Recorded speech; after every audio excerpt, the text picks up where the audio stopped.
Hi everyone! Kamusta po? And welcome po sa ating channel. So, nag-decide na po akong gumawa ng video regarding po sa mga tanong nyo kasi ang dami nyo, hindi ko kayo maisa-isa. Okay?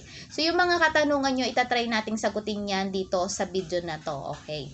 So, nung nakaraan nga ay nag-announce po ang ating secretary about po dito sa Educational Assistant Program para po sa mga student crisis. Okay? So, ngayong August 20, ngayong Sabado ay nagsimula na po silang mamigay para sa mga estudyante para mabigyan sila ng cash assistant. Okay. So, nakikita ko na sa mga post nila sa kanilang Facebook page. And of course, nakakita din ako guys ng post ng isa sa mga taga rito sa amin na taga Nasugbu lang na nakakuha siya ng cash assistant na 2,000 which is high school po ang kanyang anak. So, totoo talaga itong ibinabang programa ni Sir Erwin Tulfo ng DSWD na regarding po dito sa educational assistant program. Okay. So, doon na po tayo sa mga question nyo guys at sana masagot ko po ito ng ayos. So, una guys, meron na bang ibang link sa ibang probinsya? Okay. So, nag-share po ako kahapon na nagbigay sila ng registration link ay for Calabarzon lang. And kanina guys ay may pinost sila para sa taga Quezon City. So, na-share ko po ito dun sa aking short story dito sa YouTube.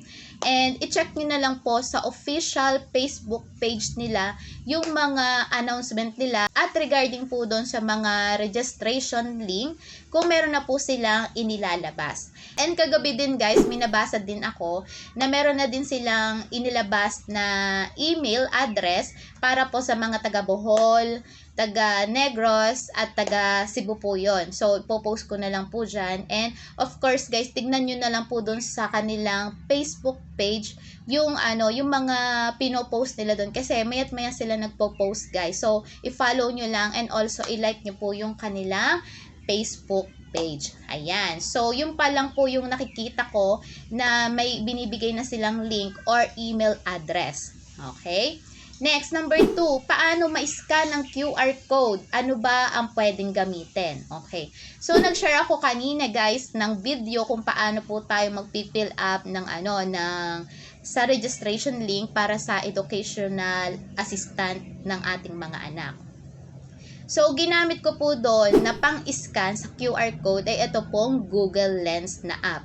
So, kung meron po kayong app ng Google Lens or wala pa, i-download nyo lang naman yan sa Play Store, meron naman yan. So, guys, yun, scan nyo lang, then, mag-o-okay yan kung makakapasok kayo or kung hindi kayo makakapasok, makikita nyo naman yan, guys. So, use the Google Lens lang, guys, para makapasok kayo doon sa portal. Next, ano ba mga requirements na kailangan? Okay. So, yung mga requirements na kailangan guys, ayan naman po ay ite-text sa atin ng DSWD kapag bibigyan na tayo ng petsa at kung saan po natin makukuha yung cash assistant.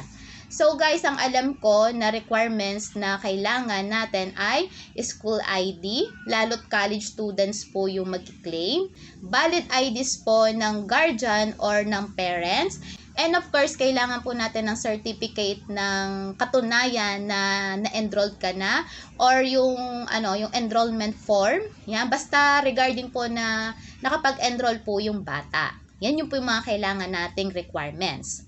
Okay, next. Kapag nagsesend ng email ay file not found po daw ang lumalabas. So may nakita ko sa Facebook page nila na yung kapag nag-i-email sila ay file not found po nga ang lumalabas. So, hahanapin ko yun guys, then kapag nakita ko ilalagay ko dito. Okay? So, susubukan ko ding mag-email sa kanila na dun sa binigay nilang email address kung talagang file not found talaga ang lumalabas. So, another video po natin yan guys. Okay? So, next. Paano maka-avail ang OFW sa educational assistant? Okay, so minabasa ko nito eh. Okay, so kapag po tayo ay OFW, kapag po tayo ay nag-fill up sa registration link guys, ay may naman doon, ilalagay nyo yung pangalan nyo, lalo't OFW kayo, and then dun sa last part po ng registration, nakalagay naman doon po yung kung sino po yung magki-claim. So, for example po, ay ang ang nag-aalaga po sa mga anak nyo ay nanay nyo, so ilagay lang nyo po doon yung pangalan ng magulang nyo or tiyahin, kung sino man ang nag-aalaga sa mga bata. And of course, gumawa po kayo ng authorization letter na katunayan na yung pong nanay nyo, pinsan nyo, or kung sino man po ang magkiklaim ng cash assistant ng bata. Gumawa tayo ng authorization letter, guys. Picturean nyo, isan nyo lang doon sa taong inatasan nyo mag-claim ng cash assistant ng anak nyo. Yun. So, ganun lang kadali, guys, gumawa ng authorization letter. Kung talaga nasa ibang bansa kayo, ganun lang ang gawin natin. Okay? Hindi po ba magulo? Okay, next. Sunod naman is, saan makikita ang registration link? Okay. Sa mga video ko, guys, ay inilalagay ko po sa description box, sa comment section po, nakapin na rin po. Tingnan nyo na lang dyan sa baba. Ilalagay ko rin dyan sa baba, guys, yung registration link. Pero, ang nakalagay po dyang registration link ay para po sa Calabarzon. Yan. Ilalagay ko na rin din po dyan yung email na para po sa taga Bohol, taga Cebu, taga saan pa nga ba? Basta ilalagay ko na lang dyan, guys, sa baba at saka yung sa Quezon City. Okay? Para makita nyo kung saang registration link kayo pupunta. Or pumunta po kayo sa Facebook page nila para makuha nyo po yung registration link. So, ilalagay ko dyan, guys, din yung, yung link ng official Facebook page nila para makita nyo po yung registration link. Okay? Next, login try again na lumalabas sa link. Okay. So, doon po sa video na share ko sa inyo kung paano mag-fill up doon sa form, nakailang try po ako bago ako nakapasok doon sa registration link or doon po sa portal. Okay. So, ulitin nyo lang ng ulitin, guys. Halimbawa, kayo nakapasok ngayon. So, wait for 5 minutes or 10 minutes bago ulit po kayo pumasok doon sa portal. Kasi marami po kasi ang ang nagre-register doon sa registration link na ibinibigay nila. So, guys, meron silang in-announce ngayon ulit sa official Facebook page nila. Ito, ipapakita ko sa inyo, guys. Ito yun, guys, ha, yan. Kung kayo po ay hindi makapasok sa registration link na ibinibigay nila, pwede po kayo mag-message sa kanilang Facebook page para po ay masama kayo doon sa slot na ibibigay nila para doon sa schedule na susunod. Okay? So, yan, guys, yung post nila. And, ano pa ba? So, ano pa ba yung sasabihin ko sa inyo? Kasi ito, guys, yung nila, yung, ano bang tawag doon? Yung official Facebook page nila. So, nandyan, nakapost, ito, yan, yung nakikiusap ang ating DSWD Secretary na wag mo nang dadagsa sa, sa kuhanan po ng cash assistant kasi iniiwasan niya yung magkaramihan tao. So, basahin nyo lang yung kung ano yung mga announcement dito. And dito, may bago ulit siyang ibinaba na announcement niya. May binaba siyang bagong announcement nga na ibababa na namin sa munisipyo yung mga ganitong mga cash assistant para hindi siguro dumagsa yung tao.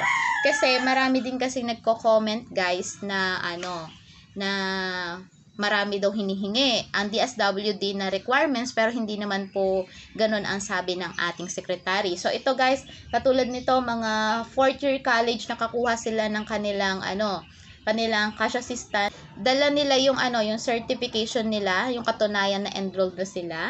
Ayan, mga college student. Tapos ito, may bagong rules na ibinaba si Sir Erwin Tulfo na ibababa na nila sa municipality ang school assistant. So, ito yun, guys, yung bagong rules na sinabi ng ating secretary. Hindi po kasi makita eh. Okay, yan. So, basta basahin nyo lang, guys. Basahin nyo lang yung mga solo parent, yung mga OFWs ay hindi kasali sa cash assistant.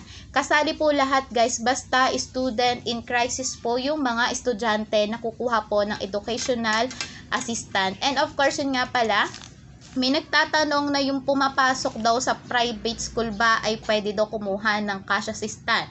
Guys, hindi po pwede ang mga taga-private. Okay? Ang binibigyan po dito ay yung mga student in crisis po. Yan, para po sa magtatanong. Okay, so ito yung sinasabi kong QR code. kanina, ayan. Ito yung sinasabi kong QR code para sa mga taga Quezon City. Pagkuha daw ng educational assistant para sa Calabarzon region. Ayan, meron silang pinost na advisory para sa mga taga Calabarzon. Yan. So, basta basa-basa lang kayo dito guys ng mga pinopost nila para kahit papano updated kayo at alam nyo kung ano yung gagawin. So, pag sa barangay, ang payout namimili daw. Patabi po. Pero, real talk, totoo yun. Pag sa DSWD, mahaba daw pila. Ano ba talaga, ateng at koya? Sabing ganon. So guys, may oras din kasi na palakasan. Real talk lang. So basta basa-basahin nyo lang yung yung mga dito, yung mga posts kasi updated naman sila lagi. 'Yun. So kung meron po akong hindi nasagot na regarding po dito sa educational assistant program, mag-comment lang kayo dyan guys at sisikapin kong masagot po lahat ng mga katanungan nyo. Yan. So, sana po nakatulong po tong video natin and don't forget to subscribe and click the notification bell para lagi po tayong updated sa mga susunod na videos dito sa ating channel. And thank you so much po sa lahat ng sumusuporta sa ating channel. God bless to all and see you all guys on my next video. Bye-bye!